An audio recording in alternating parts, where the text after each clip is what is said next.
পেয়েছি মনের দামে, মনের শহর লিখে যে দিলাম শুধু তোমার নামে। ছায়া হয়ে পাশে থেকো তুমি সারাক্ষণ।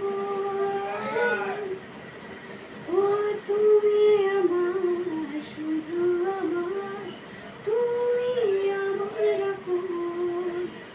ও তুমি আমার, শুধু আমার, তুমি আমার আপন।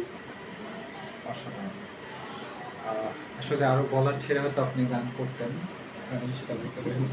এটা আমি অবশ্য কেটে দেবো, মানে আমার এই কথাটা যে গলা ছেড়ে পেয়েছি